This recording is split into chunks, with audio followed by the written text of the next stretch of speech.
So I just want to record a short video to put up on my channel to address something that I read in my devotions the other day. We read this in Proverbs chapter 1.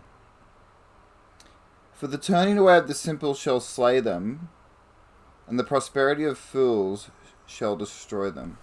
Now, there is this really bad idea in the Christian church, and that is the idea that if you're prospering, it's because you are faithful.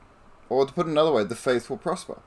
It's a very common idea. You see it all over the place, and it feeds into not just the prosperity doctrine churches like some of the big charismatic churches, but it can be just a general view of Christians, and they can think, well, if I'm being faithful to God, then I will prosper. Or the other way around, I must be prospering because I'm being faithful to God. Now, there can be truth in that. Sometimes people do prosper because they're being faithful. I mean, if you're working hard, if you're getting up in a reasonable time, if you're being diligent in your job, you're going the extra mile, then God will bless you. God will work through that. However, what about Paul? Wasn't Paul faithful, and yet did he prosper? I mean, you could argue he prospered in church planting, so there is that. But let's read it again. Let's see what it says. For the turning away of the simple shall slay them, and the prosperity of fools shall destroy them. The prosperity of fools shall destroy them. Now that's interesting because that's implying that prosperity can be judgment. Prosperity can be something which is actually not good for someone.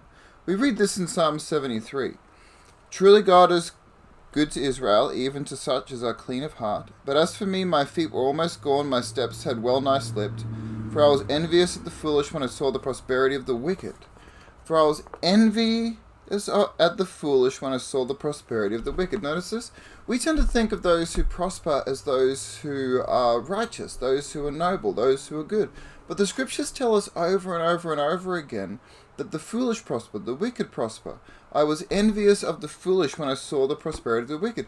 And this is important because one of the things that scriptures teaches us is that God often gives people over to prosperity before he judges them. And God gives people great wealth, great prosperity, great success, sometimes to test them and to see if they will flow that back on up to him. We see Jesus talk about the rich fool in Luke. When the man becomes so wealthy, and what does he do with his wealth? He puts it into a bigger barn and just says, I'm going to eat, drink, and be merry until the day I die. At the end of the day, prosperity is not always a result of faithfulness, and faithfulness does not always lead to prosperity. In fact, often we see in our world today, just think of the wealthy celebrities. Think of many of the powerful politicians. Think of many of the elites of our day. Do they come across to you as beacons of wisdom? No.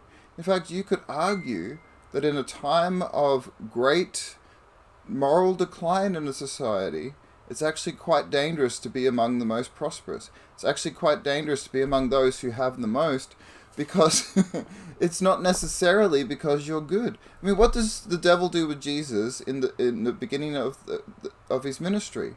He offers them all the kingdoms of the world if he will just bow and worship Lucifer. He says to Jesus, you can have all of this, just bow and worship me. And what's he saying there? He's saying that the devil himself has power to give people great power and wealth in this world.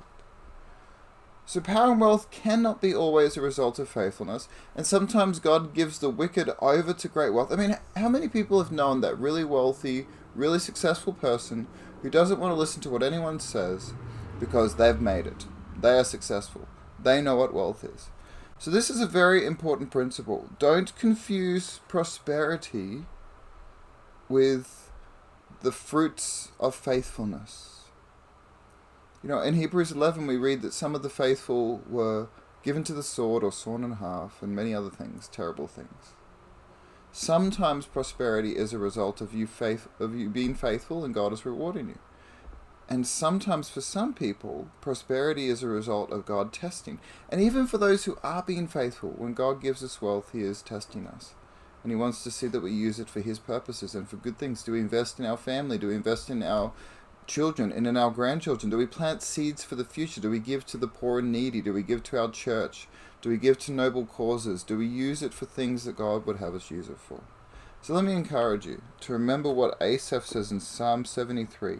For I was envious at the foolish when I saw the prosperity of the wicked, and to remember what Solomon says in Proverbs chapter 1, where he says, "For the turning away of the simple shall slay them, and the prosperity of fools shall destroy them."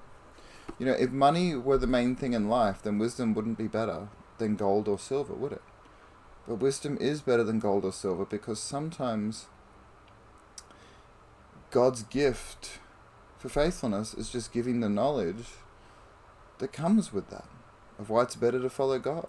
Sometimes He doesn't give us wealth and prosperity because we're faithful. Sometimes He allows us to lose things, because at the end of the day, wisdom teaches us something very important.